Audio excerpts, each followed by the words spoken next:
नमस्कार, जनता टीवी देख रहे हैं आप। आपके साथ मैं हूं अंजलि भंडारी और स्वागत है आपका हमारे खास कार्यक्रम में शिव को प्रिय सावन।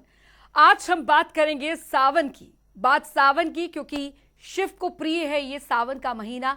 क्यों है प्रिय, क्या है महत्व, और साथ ही किस तरीके से आपको महादेव शिव की पूजा अर्चना करनी है, और ये सावन क्या कुछ नए संयोग लेकर आ रहा है, क्या कुछ इस बार आपको विशेष तौर पर ध्यान रखना है, किन किन बातों का, और कैसे आपको पूजा करनी है, क्या है महत्व, इन तमाम बातों पर जानेंगे हम। और हमारे साथ स्टूडियो में मौजूद हैं ज्योतिषाचार्य डॉक्टर आचार्य जीतू सिंह जी। स्वागत है आपका। बहुत बहुत धन्यवाद। बिल्कुल, तो चलिए बिना देर किए कार्यक्रम की करते हैं शुरुआत।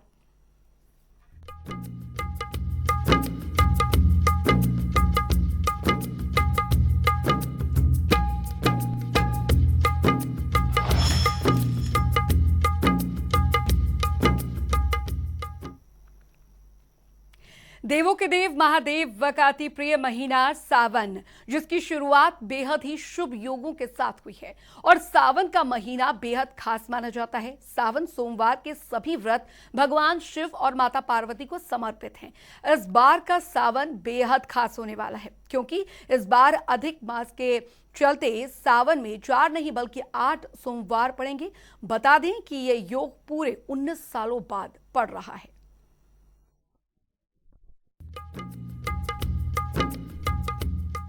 देवों के देव महादेव का प्रिय महीना सावन शुरू हो चुका है। वहीं इस बार सावन का पवित्र महीना 4 जुलाई 2023 से शुरू होकर 31 अगस्त 2023 को समाप्त होगा। तो वहीं इस बार सावन का महीना 2 महीने का होने वाला है। यही वजह है कि इस बार सावन पर बेहद शुभ संयोग बन रहे हैं। दरअसल इस बार मलमास लगने के कारण सावन का महीना पूरे 59 दिनों का होने जा रहा है। इसका मतलब इस बार सावन सोमवार व्रत 4 नहीं बल्कि 8 सावन सोमवार के व्रत रखे जाएंगे। वैसे तो पूरे सावन में शिव का जलाभिषेक किया जाता है। इसमें सोमवार का दिन विशेष माना गया है। मान्यता है कि सावन सोमवार का व्रत रखकर शिव का जलाभिषेक और रुद्राभिषेक करने वालों पर महादेव की विशेष कृपा बरसती है। वहीं शिव पुराण के अनुसार सावन में ही समुद्र मंथन हुआ था, जिसमें शिवजी ने विष पान कर समस्त सृष्टि की रक्षा की थी।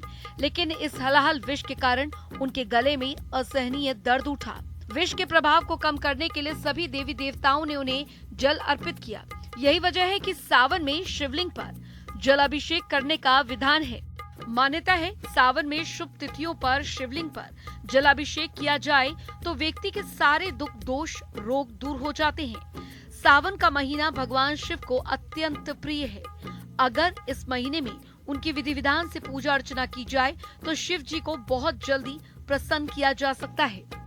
वहीं सावन में शिव भक्ति की एक और मान्यता ये भी है कि शिव पुराण के अनुसार दक्ष पुत्री सती ने जब अपने प्राणों को त्याग दिया था तो महादेव दुख में इतने डूब गए थे कि घोर तप में लीन हो गए थे। तब माता सती ने पर्वतराज हिमालय पुत्री पार्वती के रूप में जन्म लिया और महादेव को पति के रूप में पाने के लिए कठोर तप किया। उनकी इस कठोर तपस्या से प्रसन्न होकर महादेव ने उनकी मनोकामना को पूरा किया और इसके बाद ही महाशिवरात्रि पर उनका माता पार्वती के साथ विवाह हुआ। इस तरह ये महीना शिवजी और माता पार्वती के मिलन का महीना भी माना जाता है।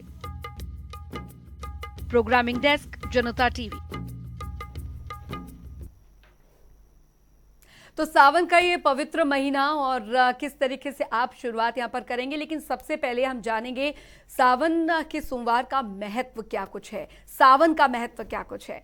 तो जीतू जी, सबसे पहले हमारे दर्शकों को यही बताएं कि क्या कुछ महत्व होता है सावन का और क्यों इतना अति प्रिय होता है शिव को सावन का ये महीना। जी, ओम नमः शिवाय। आप सभी को, पूरे देशवासियों को आप बहुत बहुत शुभकामनाएं हैं सावन के पावन पर्व की। और सावन का पर्व आता है तो सारे भक्तगण सबसे पहले दिमाग में एक चीज रखते हैं कि भोले आएंगे तो भोले से हमने सारी बातें मनवा लेनी है। और वैसे एक बात बताएं आपको, भोले होते ही तो इतने भोले हैं, तभी तो उनका नाम भोले शंकर है। वो आपकी बात मान ही जाते हैं।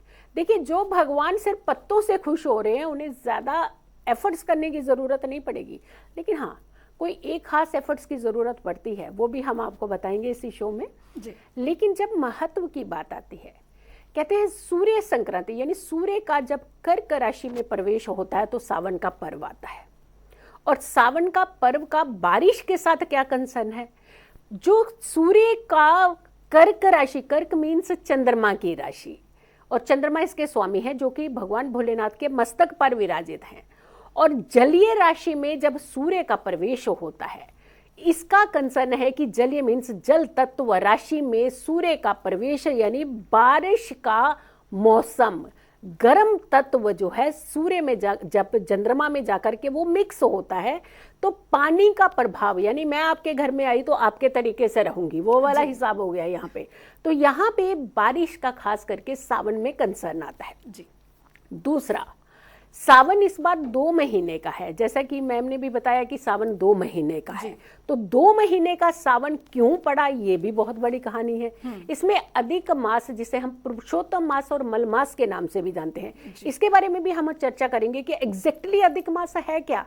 आप लोगों को भी मालूम होना चाहिए कि अधिक मास का कंसर्न क्या है हमारे इस पूरी सृष्टि के साथ और पूरी ऑर्बिट यानी नक्षत्र राशि के साथ। लेकिन जब सावन का पावन पर्व आता है, भगवान भोलेनाथ का पर्व आता है, तो आपके इर्द गिर्द की जितनी एनर्जी होती है, नेगेटिव एनर्जी, वो स्पॉइल होती है।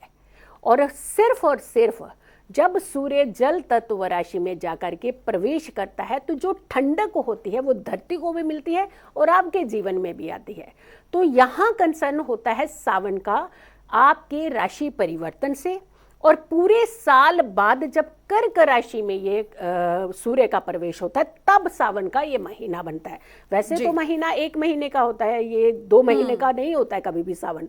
लेकिन ऑर्बिट जब घूम घूम करके कोई एक राशि को ज्यादा प्रभाव डालता है और प्लस कुछ खास करके एक डिग्रियों को इकट्ठा करके कुछ महीने में कन्वर्ट करता है, तो आपके सावन का महीना जो है वो डबल हो जाता है, जो कि 19 साल बाद ये संयोग बना है। वैसे तो 10 साल के बाद में ये ऑर्बिट धीरे धीरे जो होता है वो इस कन्वर्ट में जाने लगता है, जहां पे सावन का पावन महीना बढ़ता है। बट कभी भी ज्यादा आपने देखा होगा सावन का महीना एक ही रहता है, लेकिन यहाँ पे 2 महीने होने के कारण इस बार इसका प्रभाव बिल्कुल अलग होने वाला है। जी बिल्कुल। अब जीतू जी, क्योंकि ये संयोग जिस बात का आप जिक्र कर रहे हैं, बताया जा रहा है 19 सालों बाद ये संयोग जो पड़ रहा है, और अधिक मास और पुरुषोत्तम मास की बात आपने यहाँ पर कही है, हमारे दर्शकों को थोड़ा विस्तार पूर्वक समझाइए कि आखिर ये है क्या। देखिए, संयोग की जब हम बात करते हैं तो कुछ खास ग्रहों के जब सावन का महीना आता है तो सूर्य का कर्क राशि में प्रवेश होता है, जलीय राशि में प्रवेश होता है, अग्नि तत्व का जलीय राशि में प्रवेश होना। वैसे ही कहते हैं कि जब ग्रहों के कुछ अच्छे कॉम्बिनेशन बनते हैं, जब कुछ योग और संयोग बनते हैं, तो ये सावन जो है ये महासावन के नाम से जाना जाता है। गुरु और चंद्रमा अगर के कहते हैं 2 एक राशि में आ जाएं तो गज केसरी योग बनाते हैं, तो कुछ ऐसी ही अवस्था इस बार सावन में है।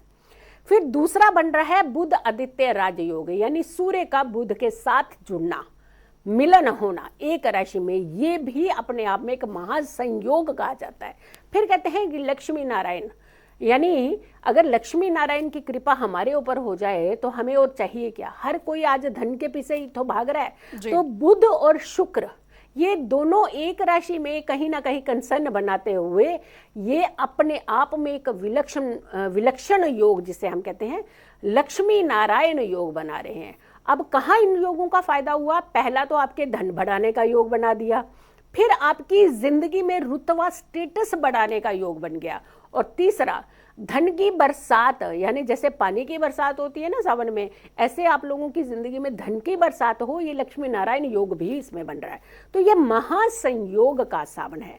और तीसरा अधिक मास यानी पुरुषोत्तम मास का पड़ना, ये अपने आप में भी विलक्षण योग है, क्योंकि इसी की चर्चा हम अधिक मास और पुरुषोत्तम मास की अभी करेंगे, कि बताएंगे कि अधिक और पुरुषोत्तम मास का मेन कंसर्न क्या है। क्योंकि ये महीना इसलिए बड़ा है कि भक्ति कर लीजिए, इस महीने में भक्ति कर लीजिए, एक और महीना ले लीजिए। तो भोलेनाथ को आप, जिनको क्यूरियोसिटी होती है ना, हाय जल्दी सावन क्यों चला गया, तो भोलेनाथ कहा कि ये लो जी डबल बोनस चाहिए ना, तो डबल पूजा करके दिखाइए आप। तो यहाँ आपको डबल पूजा करनी पड़ेगी, 2 महीने सावन रखना पड़ेगा। जी बिल्कुल जीतू जी, क्योंकि अब सावन का ये सावन जो चल अभी शुरू हो गया है और सावन में कई सोमवार आते हैं जिसमें कहा जाता है कि जितने सोमवार सावन में आते हैं उसमें अगर आप व्रत रखते हैं विधि पूर्वक तो आपको काफी अच्छा फल जो है वो प्राप्त होता है।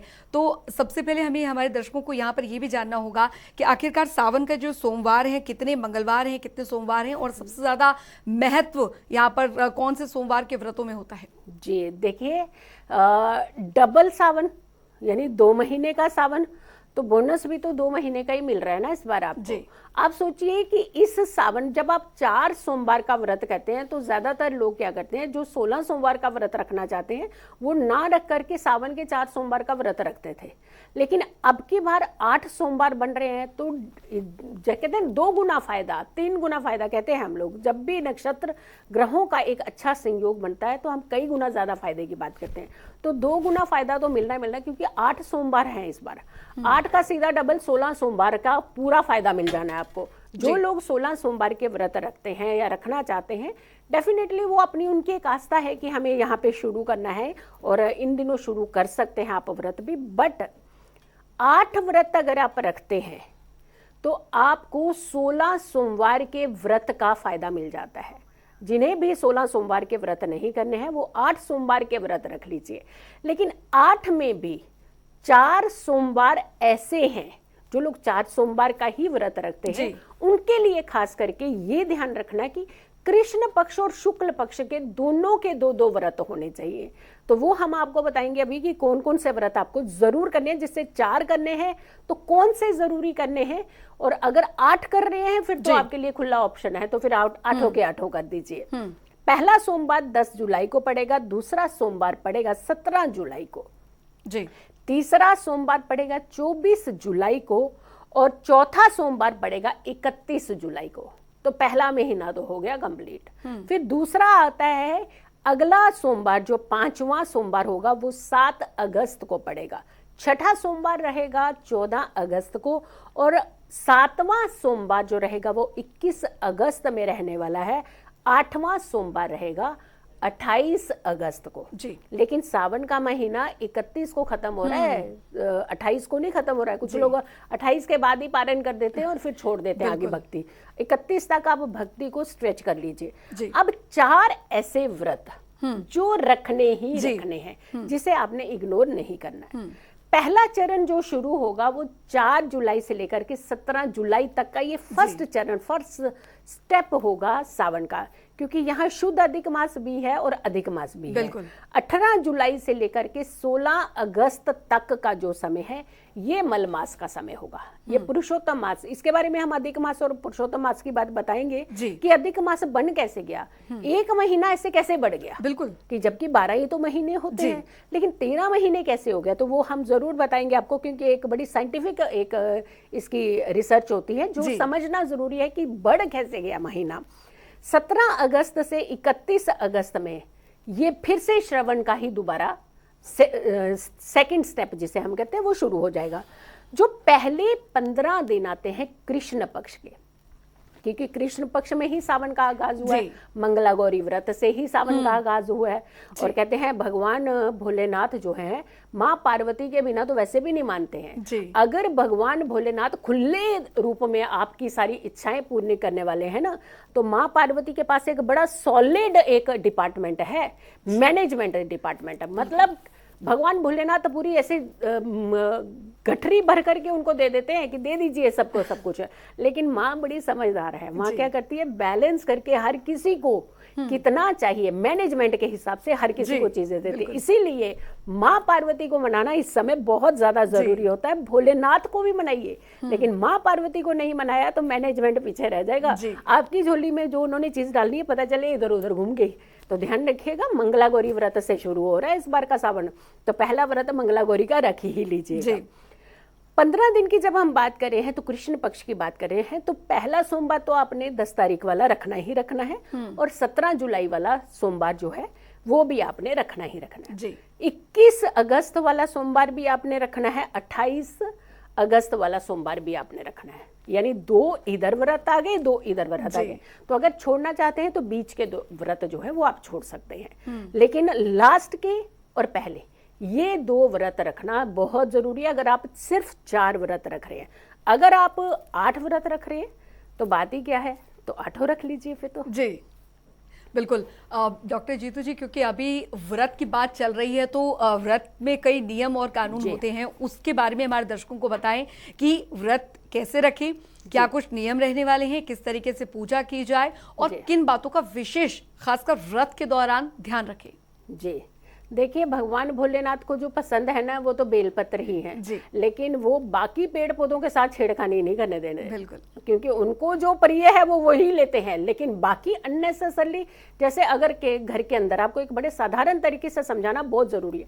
घर के अंदर अगर एक व्यक्ति ने व्रत रखा है लेकिन बाकी सबको भूखा तो नहीं मारते हो ना आप, तो वो अपने तरीके का एक सिस्टम जो है वो अपना लागू करते हैं। क्योंकि जब जरूरत जितनी है उतना ही अगर आप किसी भी कार्य को करेंगे तो आप अपनी जिंदगी में एक बैलेंस जिंदगी का निर्यात करेंगे और आपके आसपास एक बड़ा सिस्टम अच्छा रहेगा। तो जो व्रत की बात आती है वहां नियमों का पालन तो करना है। वैसे तो बहुत सारे नियम होते हैं, लेकिन साधारणता जो नियम है उसे बेसिक नियम को जरूर फॉलो करना चाहिए। एक तो कभी भी जिन व्रतियों को व्रत करना है वो सबसे पहले सूर्योदय से पहले ही स्नान लें। ये हमेशा करते हैं कि 9 बजे उठे तो अपनी मर्जी से हमने 9 बजे नहा लिया और 9 बजे जाकर के 10 बजे भगवान है ही है, कहाँ जाएंगे, मंदिर में तो रहेंगे ही ना। मंदिर में रहेंगे लेकिन वो फल नहीं मिलेगा जो आपको मुहूर्त का फल मिलना चाहिए। इसीलिए सूर्य उदय से पहले उठना, नहा धो करके पवित्र होना, पवित्र वस्त्र धारण करना, कोई अग्रेसिव चीज नहीं डालनी चाहिए। जैसे बहुत भड़क वाले लाल कपड़े डाल लेते हैं, शुभता लेनी, लेकिन इतनी शुभता ले लेते हैं कि excess is everything is bad हो जाता है। तो वहां पे आपके अंदर एक उत्तेजना आने लगती है। जब बहुत डार्क कलर्स का इस्तेमाल आप करने, सूदिंग कलर का इस्तेमाल कीजिए, क्योंकि चंद्रमा बहुत शांत प्लेनेट है और शांत प्लेनेट अगर कि सूर्य की एनर्जी को भी वो अपने पास ला करके शांत कर रहा है तो सोचिए कितना ज्यादा इस समय अपने आप को शांत रखने का, उत्तेजना से दूर रहिएगा। बिल्कुल सूदिंग कपड़े पहनिएगा, गंगा जल का पूरे घर में छिड़काव कर दीजिएगा और गंगा जल भगवान भोलेनाथ को अर्पित जरूर कीजिए। सिर्फ और सिर्फ जल और पत्तों से और गंगा जल से मानने वाले भगवान आपको 50 तरह की चीजें नहीं करनी है। लेकिन अगर आप करना चाहते हैं तो हम आपको एक ऑप्शन भी बताएंगे कि किस चीज से अगर अभिषेक करें और क्या आपको फायदा मिलेगा, वो भी आपको बताएंगे। लेकिन सुबह उठना, नहा धो करके स्वच्छ वस्त्र धारण करना, भगवान का स्मरण, पंचाक्षरी मंत्र का सबसे ज्यादा स्मरण करना। अब ये नहीं कि मंदिर में पहुंचेंगे तो हम धक्का मुक्की करके सीधा आगे बढ़ करके सबसे पहले भोलेनाथ को हम ही पकड़ेंगे जा करके, लेकिन राह में जितने भी आपके लोग हैं उनको धक्के मारते हुए आप जाएंगे। ये गलती मत कीजिएगा। भोले हैं लेकिन साथ के साथ सिस्टम के बड़े पक्के हैं वो। इसीलिए आपने जाना है, भोलेनाथ का दर्शन भी करना है और साथ के साथ उन्हें जल भी अर्पित करना है, साथ के साथ गंगा जल भी अर्पित करना है, बेल पत्र जरूर अर्पित करना है। पीला चंदन उन्हें बहुत प्रिय है, वो चंदन का आप इस्तेमाल कीजिए। इसके अलावा बैठिए, शांति से बैठिए। ओम नमः शिवाय मंत्र के जितना खुला जाप आप इस समय कर सके सबसे अच्छा है। अगर आप मंदिर नहीं भी जा पा रहे हैं तो घर में बैठिए, ध्यान करिए भोलेनाथ का। ध्यान करके भी आप सारी अपनी पूजा भक्ति जो है वो कर सकते हैं। हाँ, दान जरूर करिएगा। हम लोग बाकी सारी चीजें कर लेते हैं, अपने खाने का पकवान बना लेंगे, सब कुछ कर लेंगे, लेकिन दान से दूर रहते हैं। भगवान भी तो हमें ही बहुत कुछ दे रहे हैं ना, तो हम किसी को क्यों कुछ नहीं दे। हमें भी वही रास्ता अपनाना चाहिए जो भगवान हमारे लिए। लेने के लिए तो हम तैयार बैठे हैं, देने के लिए हम किसी को तैयार नहीं बैठे हैं। तो यहाँ ये जो बाउंड्री लाइन आप लोग तैयार करते हैं ना, वो कहीं ना कहीं डेंजरस होती है। तो आप दान की परिभाषा जो बहुत उत्तम मानी जाती है इस समय, और यहाँ पे सारे ग्रह भी शांत होते हैं, तो दान की प्रक्रिया कीजिए। बाकी आप आरती कीजिए, जो करना चाहते हैं कीजिए। दिन का शयन बिल्कुल मत कीजिए, दिन में मत सोइए। रात्रि जागरण अगर 12 बजे तक कर सके, पहर तक का, तो रात्रि का जागरण जरूर कीजिए। बिल्कुल, और सच्चे मन से महादेव की पूजा अर्चना कीजिए। और पूजा अर्चना के साथ साथ दान का महत्व भी हमें डॉक्टर जीतू जी ने बताया। डॉक्टर जीतू जी, क्योंकि आपने अभिषेक की बात की, यहाँ पर भगवान भोलेनाथ का जो अभिषेक है उसे किस अभिषेक से क्या फल प्राप्त होता है, इस बारे में भी हमारे दर्शकों को बताएं। जी, भगवान की कुछ ही तो चीजें बड़ी प्रिय हैं जी। ना। उन्हें चमकदार कपड़े चाहिए, ना उन्हें हमें लैविश बिस्तर चाहिए, ना उन्हें हमें गाड़ियां बड़ी चाहिए। उन्हें क्या चाहिए, उन्हें क्या पसंद है। अगर मेरी मनपसंद का खाना मुझे मिल जाए तो मेरी अंतरात्मा तो वैसे ही प्रसन्न हो जाती है।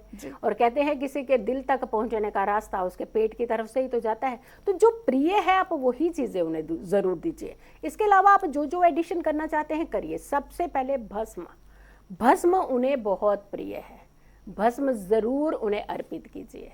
और भस्म से आपके शारीरिक रोग जो है वो दूर होते हैं। एक जल का लोटा भर लीजिए, उसमें मात्र कुछ चुटकी भर आप उसमें भस्म डाल लीजिए और उससे आप भोलेनाथ का अभिषेक कीजिए। याद रखिए, जो भी अभिषेक आप भोलेनाथ का करने जा रहे हैं वो एक धार का अभिषेक होना चाहिए। अगर हम एक बार बाल्टी भर लेते हैं, बहुत सारे लोग हमने देखा है कि वो बाल्टी भर भर के भोलेनाथ को नहलाएंगे अच्छे से। ठीक है, वो आपकी आस्था है, आप जो वो भी करना चाहते हैं तो करिए, हम उसमें आपको नहीं रोकेंगे। लेकिन मात्र एक लोटा जल अगर ढंग से आप उन्हें डाल दें तो उतना भी सफिशिएंट होता है। एक जो लोटा जल लीजिए, एक धार बनाइए और शिवलिंग पर उसका अभिषेक कर दीजिए। आपकी जितने शारीरिक रोग है ना सारे शांत हो जाएंगे।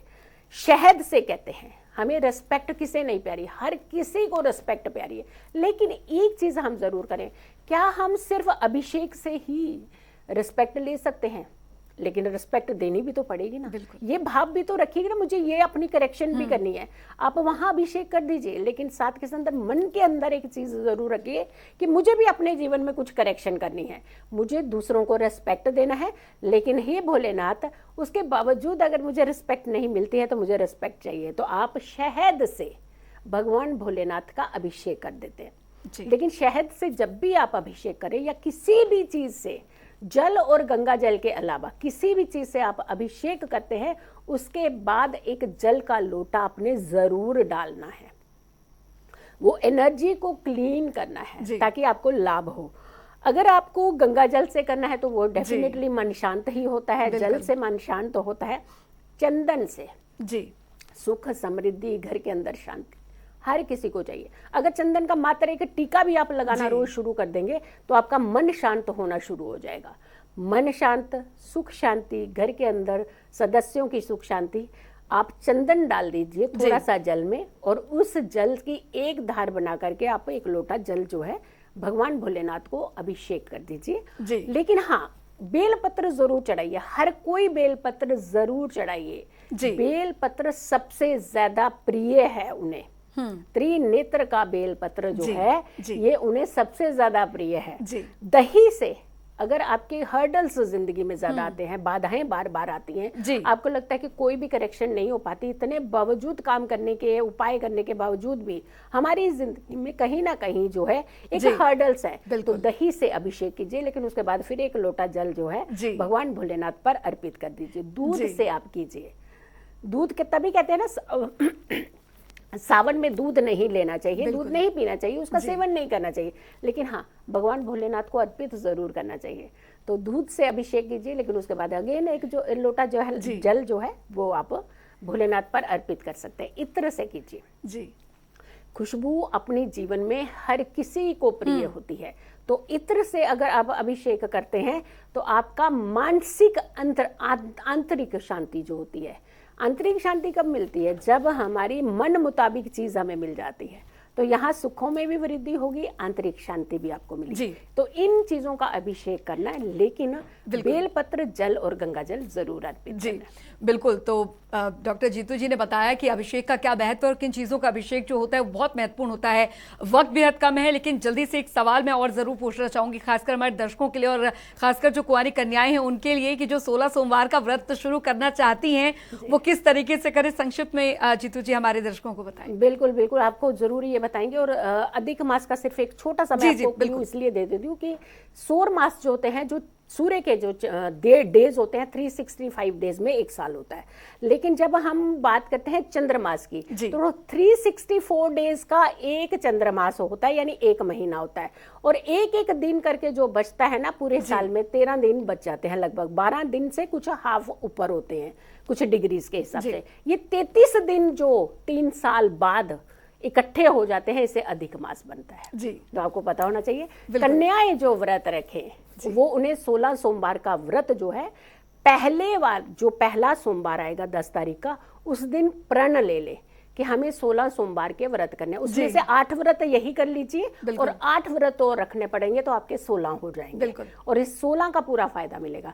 लेकिन अगर जो कन्याओं का विवाह नहीं होता है तो वो 2 वस्त्र ले ले, एक चुनरी और एक अंग वस्त्र, ये दोनों ले जाकर के किसी भी सोमवार में, जो हमने 4 सोमवार बताए हैं उन्हीं 4 सोमवार में से किसी भी सोमवार में जाकर के माँ पार्वती भगवान भोलेनाथ को चढ़ा दीजिए और दोनों का गठबंधन कर दीजिए और ये बोल दीजिए आने वाला सावन हम भी अपने घर में अपने जीवन साथी के साथ हों। जी बिल्कुल। तो दर्शकों, आपने जाना कि सावन की शुरुआत होते ही आपको किस तरीके का और किन बातों का ध्यान रखना है और इन सावन के सोमवार से आपके जीवन में किस तरीके से खुशहाली आ जाएगी। करना बस मात्र ये है कि महादेव शिव को प्रसन्न करना है अपने सच्चे मन से की गई पूजा प्रार्थना से। फिलहाल हमारे स्टूडियो में आने के लिए बहुत बहुत शुक्रिया ज्योतिष आचार्य जीतू सिंह जी। हमारे दर्शकों को इतनी सारी जानकारियां आपने दी सावन को लेकर, बहुत बहुत शुक्रिया। धन्यवाद।